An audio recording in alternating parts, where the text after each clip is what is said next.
They think that war can be done and dusted, over by Christmas and home for tea and medals. What's the one thing most people get wrong about war and risk? Failing to really think through the implications, the relationship between risks, because so often it is in the relationship between risks that the real surprises happen. General Sir Richard Shirreff is a former NATO Deputy Supreme Commander and one of Britain's most accomplished military leaders. As a founding partner of Strategia Worldwide, he advises businesses and governments on resilience, risk, and strategic defense. The last thing you need to be doing is try to put together a plan or a crisis management plan in the middle of a crisis. We have to be prepared to fight a second Cold War to prevent a third World War. I think we should be thinking of total defense, not just armed forces, but... Sir Richard, welcome. You've seen conflict up close and you've also advised NATO at the highest level. What's the one thing most people get wrong about war and risk? It's a pleasure to be speaking to you. What is the one thing people get wrong? I think they think it's going to be over quickly. I think they think that war can be done and dusted, over by Christmas and home for tea and medals. And again, history shows us. Once a nation, once a state, once a government embarks on war, war has a dynamic of its own, and it is almost impossible to control that dynamic. Putin thought that he would be done and dusted in Kiev in a matter of days, and 3.5 years later, the war grinds on. And so I think it is that assumption that it can be done quickly. And the thing I think people get most wrong about risk is failing to really think through the implications, but the implications of one risk and another, the relationship between risks, because so often it is in the relationship between risks that the real surprises happen. And when people hear defense, they often think about tanks and missiles. How should we redefine this for the 21st century? I think we should be thinking of total defense of the nation state. It is the first duty of government, as we know, to protect the nation. And the nature of the threats we face in 2025 and for the future mean that unless the nation state thinks total defense, not just armed forces, but building in resilience to businesses, infrastructure, government, every organization. And I think the model in many ways for me is Finland. There is a country that understands the importance of total defense because of their history, clearly, but also because of the efforts they've made to ensure it. So I think it is recognizing that defense is not just about armed forces, it's not just about weaponry. And in armed forces, it's about all the components of readiness, capability, training, equipment, people, logistics. But more broadly, it's about ensuring the nation state is properly hardened against the realities of war. Because only by being prepared for the worst case, which are the realities of war, can we effectively deter war, prevent war, and do what we can to ensure peace. You talked about Finland. Is there one particular example that you could maybe give that shows our audience what you exactly mean by this preparation? Well, I will give you an example. The Finnish Ministry of Defense run regular courses where they bring chief executives of businesses, heads of infrastructure organizations, academic heads, heads of medical trusts together and brief them about resilience and building resilience. And then I think there are statutory requirements laid upon businesses to be able to operate in the worst case. And then, of course, more broadly, Finland runs universal, the system for recruiting the armed forces is based on universal male conscription. If you're fit and you're not medically exempt, all males have to do a certain amount of time in the armed forces. It used to be the case in Germany some time ago. Females are encouraged to volunteer. They don't have compulsory conscription for females. But the consequence of that is the Finnish armed forces, I think, are a model for NATO in terms of being able to draw on well-trained, capable of reserves at speed in order to flesh out and build up an armed forces ready for war. You've long warned about growing global instability. What trends worry you most right now? I think it's the threat to the liberal order, the global order that was painstakingly put in place after the catastrophes of the first half of the 20th century. the United Nations, the World Bank, the General Agreement on Trades and Tariffs on the economic side, closer to home, NATO, and equally close to home, of course, the European Union.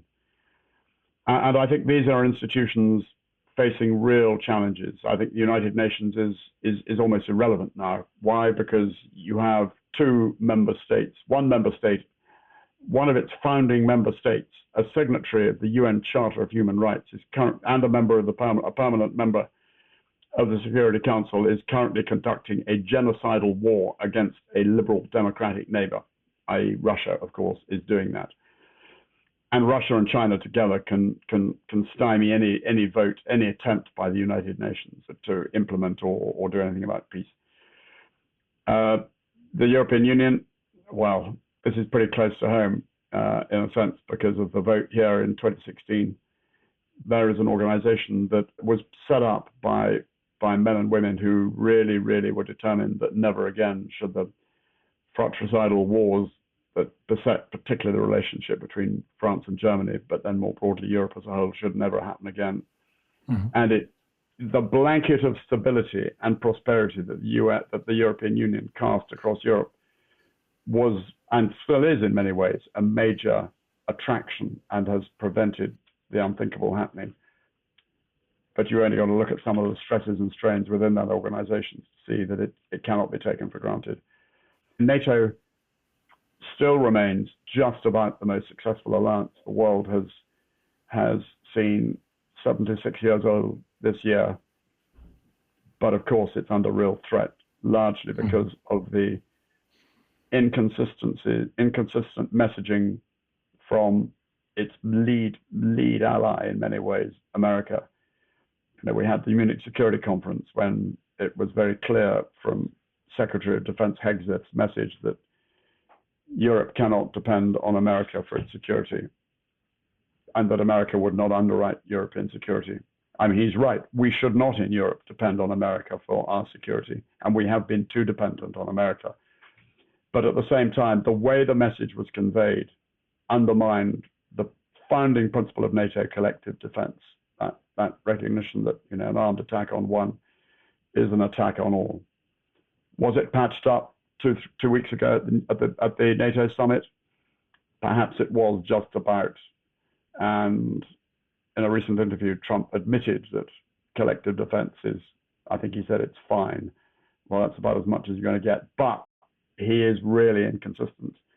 And he may be wearing a different hat tomorrow. Who knows? You talked about Russia. So in 2016, you wrote the book War with Russia. How much of this vision that you laid out there is already a reality right now? You're right. I wrote the book in 2016 because it was clear to me in 2014 from what Putin was saying that he intended to finish off the job in Ukraine.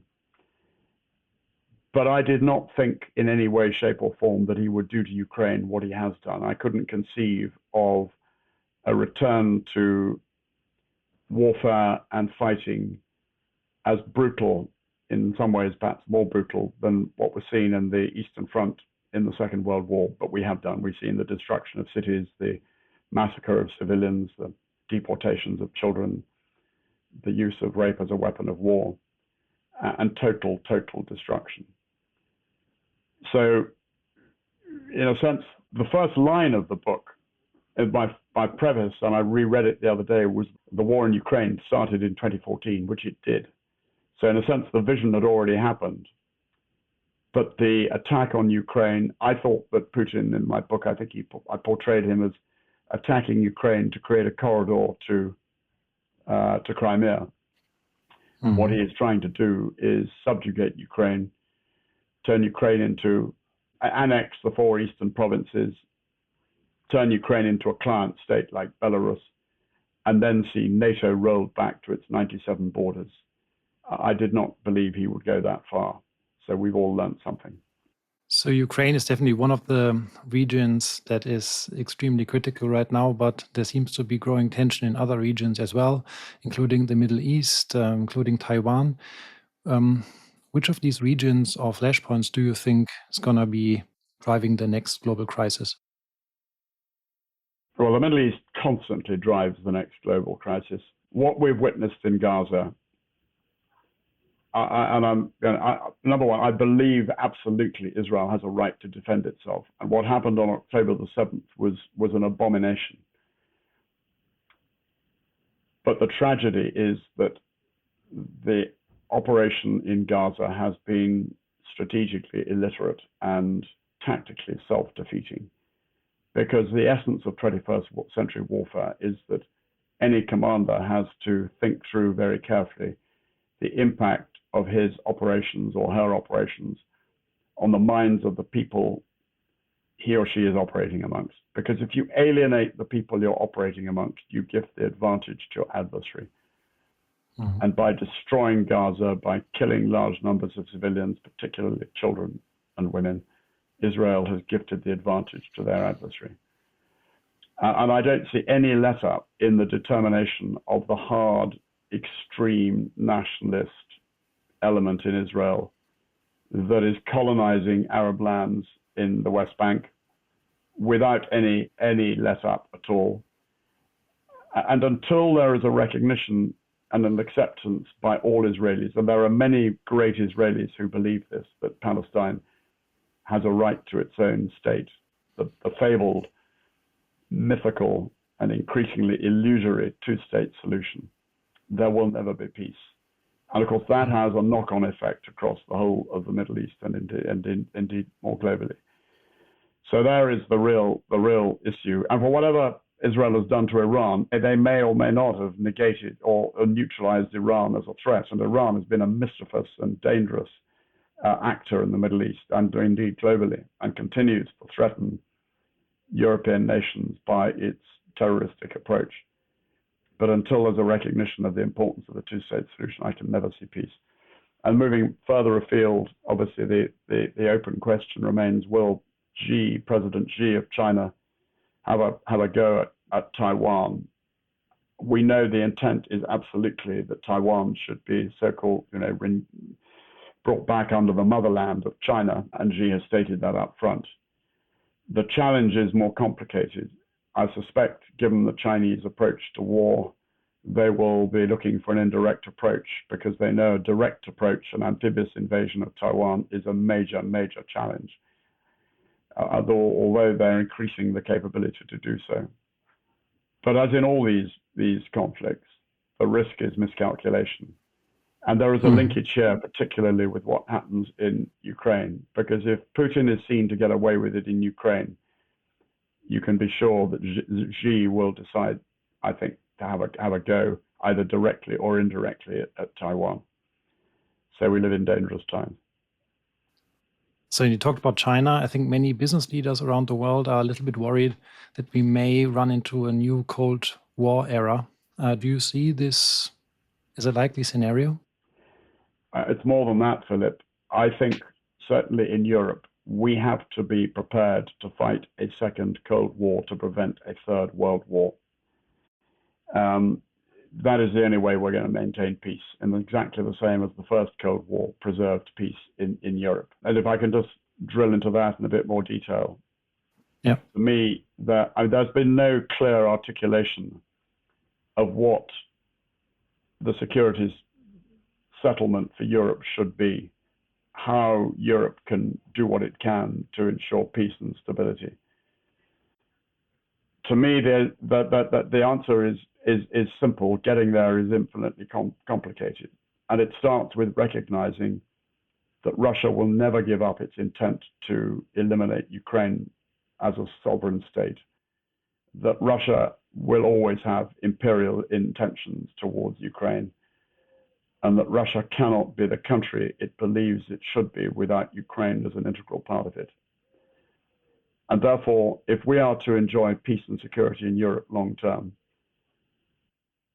the desired end state is Ukraine at peace, a member of the NATO alliance, and a band of deterrent steel, NATO deterrents from the Baltic to the Black Sea, to make it clear to Russia that they can never succeed.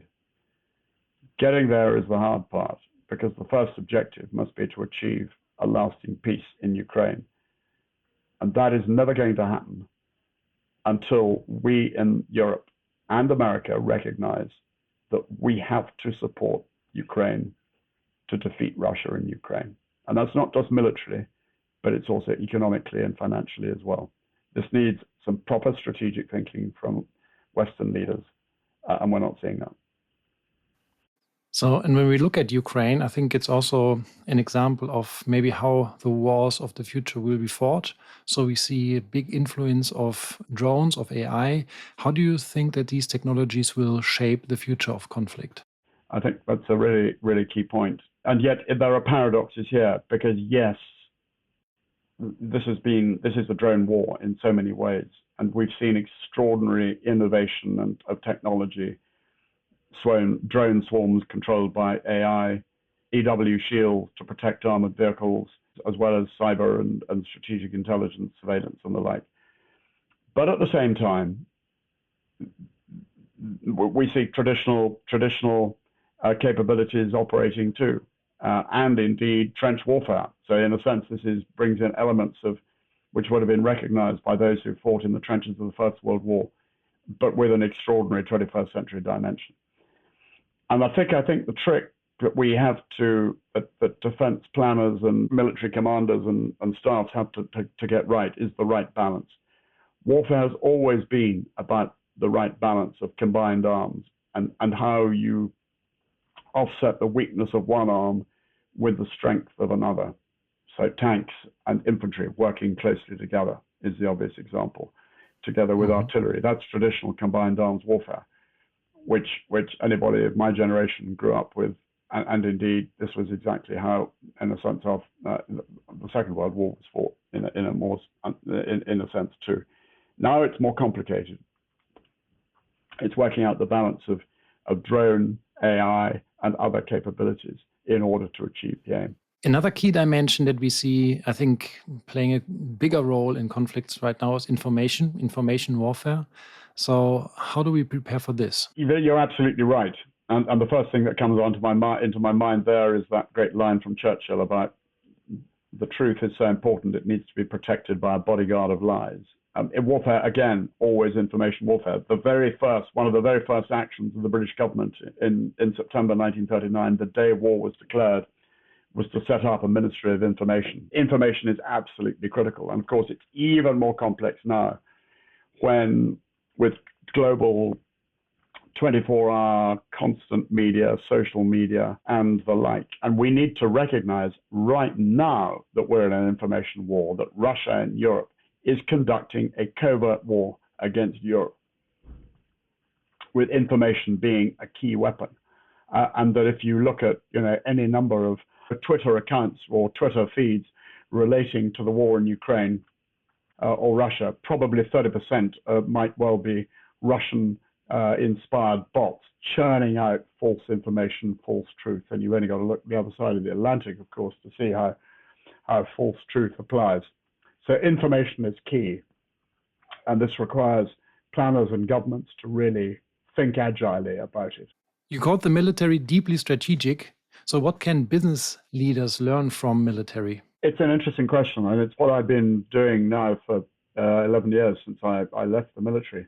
Well, the first thing is the military can also learn a great deal from business. Let's be clear. It's not a one-way street. And the last thing highly successful business leaders require is retired generals telling them how they should run their businesses. That said, I would offer a couple of thoughts. What I learned as a commander in Iraq, in Bosnia, subsequently as the operation commander for the EU operation there, as a brigade commander in Kosovo, going back into the early years of this century, and as a strategic commander regularly in Afghanistan, was the importance of building bridges with multiple stakeholders, of understanding risk comprehensively, and of linking risk and strategy. And I also came away with quite a strong view that the military approach to campaign design, the military methodology for campaign design, is just as relevant in business as it is in the military. It's about establishing a desired end state, a vision, a goal. It's about thinking right to left. It's about working through and thinking through what are the objectives I need to achieve if I'm going to achieve my vision. And then it's about working back to where I am now with a series of pathways which I have to move down, and to move down a series of pathways on a concurrent basis or sequential basis, depending on the situation. There will be a series of decisive conditions that need to be achieved. These, in a sense, are the tactical battles on a strategic pathway. They may not be fighting or battles of such, but they are things that need to be achieved. And those are achieved by the product of outcomes driven by actions and resources, the plan. And I think that way of thinking about strategy is quite useful, because to me, I have to simplify things to complicated things.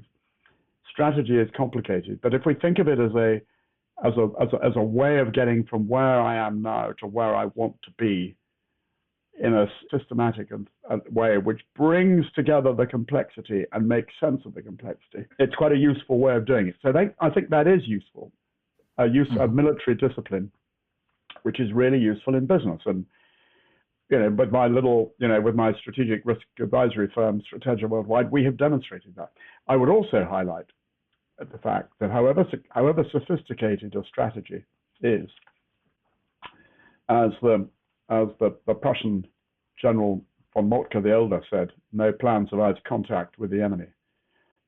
Or as Mike Tyson said rather more pithily, everyone has a plan until they get punched in the mouth. And the so what out of that is test the strategy, test the plans. And here, the military practice of wargaming is a really valuable tool, because it allows you to test your plans and indeed a higher strategy in an environment in which it's safe to fail. It doesn't matter if you get it wrong. In fact, it's a good thing to get it wrong, because then you expose the weaknesses in a strategy, the weaknesses in a plan, and you can put in place mitigations to get it right. And so that on the day when you're doing it for real, you stand a better chance of not making any mistakes. So I would think those are useful things which business could well learn from the military. You talked about wargaming as one example. Are there other ways in which companies can prepare for a more volatile world? Well, I think the flip side, the other side of wargaming, absolutely, is crisis management training. And here, I think it's incumbent on companies, any organization, any company, any organization should have a policy for crisis management and plans for crisis management. What do you do if there's a pandemic in the event of? What do you do if there's a catastrophic cyber attack, as happened in this country to Marks and Spencer's recently? What do you do if there's a cyber attack and your liquidity dries up? There's a whole lot of stuff you need to think about. And the last thing you need to be doing is try to put together a plan or a crisis management plan in the middle of a crisis. So I would urge all companies to think through crisis management policies, put together a crisis management plan that is simple and isn't put on a shelf to gather dust, is practiced on maybe an annual basis, because it's in practicing a crisis management plan with an exercise, and it doesn't need to be a major, it could be 4 or 5, 6 hours a day. Bring in an external organization which can run a crisis management exercise for you. And in doing that, you develop and you build up an intellectual muscle memory, so that when a crisis happens for real, it may not be the same as the one you just practiced, and your plan may well have to be adaptive, but at least you've got the muscle memory to be able to adapt intuitively, which you won't do if you're doing it all from scratch. So one dimension in which companies have to think about the future and adapt to volatility is strategic, as you lined out. The other one is in the leadership dimension. So how can companies actually build leadership that is agile enough to face volatility? By investing in leadership. Too often, I think, a new CEO is appointed. And from a soldier's perspective, to appoint a new CEO without career path training in leadership is high risk. Because until you practice leadership, if you are to practice leadership at the highest levels, in my view, you need to have practiced leadership at subordinate levels on the way up. And I think this is something the military, again, what could business learn from the military? The military invests in leadership from the very, very start. Selection for officer training school starts with a rigorous process of weeding out those candidates with the potential, with leadership potential. And then at every stage in officer training, certainly in Britain, and I'm sure in Germany and other countries as well, it's about giving people the leadership tools, the command tools in order to command, and inculcating a recognition that leadership is in its own way service, that it is about serving in order to lead. And only by putting the interests of those whom you lead first, by understanding their hopes, their fears, by being able to communicate with them that you are in a position to ensure that they are properly looked after, and that the direction of travel of the organization they lead is clear, understood, properly resourced, and inspiring those whom you lead to do willingly and well what you would like them to do, and training to do that, and then demonstrating leadership at, in the military at a subordinate level. You have to demonstrate potential and ability before you can be selected to command at the next level and the next level and the next level, and so it goes on. And is there one lesson that you learned in the field that can be a valuable leadership lesson for CEOs to take away from? I think you have to take your people with you. It goes back to that first, what is leadership? It is inspiring people to do willingly and well what we as leaders want them to do. And, you don't do that by just giving an order, attack, advance. You have to ensure that people really understand what you want them to do, know that they're properly looked after, that morale is high, that they're willing to put their lives at risk. And that's what the military demand of people. And nobody's prepared to put their lives at risk unless they are absolutely sure that their interests are being looked after. And what's the most difficult order you've ever had to give? I thought about this, and funnily enough, in a military sense, it wasn't, the most difficult order was not to give the order to attack.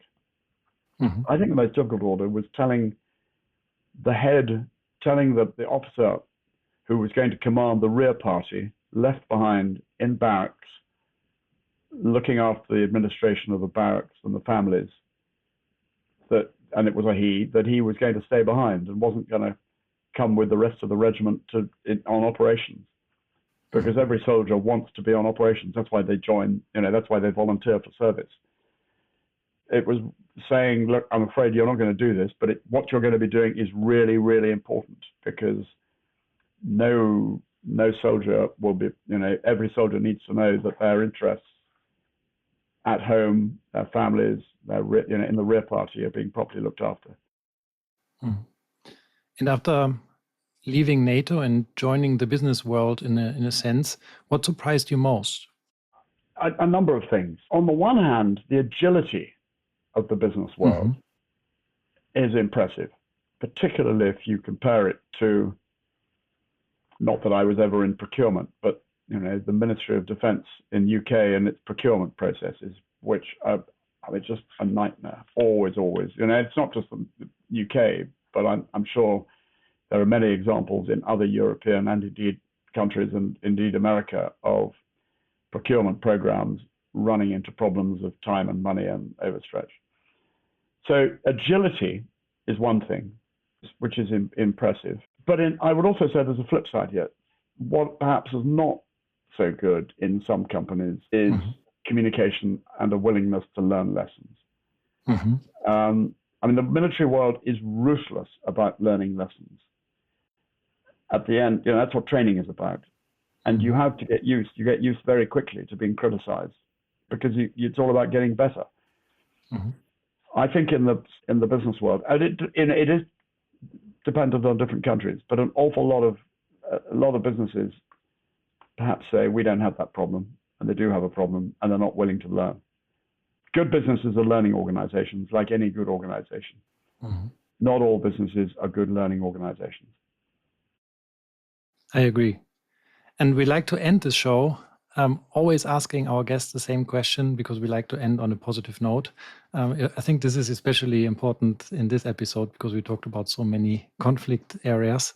So what makes you optimistic about the future? I think the quality of our young people.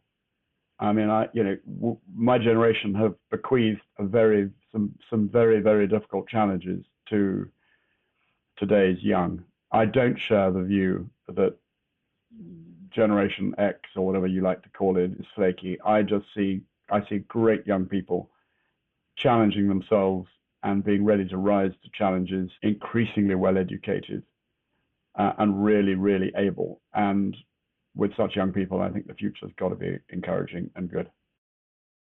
Sir Richard, thank you very much for joining us today on What's Next and for giving us all these insights into the future of defense, leadership, and also how to prepare for what's ahead. And to our listeners, stay curious and join us next time for the next episode of What's Next. Philip, thank you very much for having me. It's been a privilege.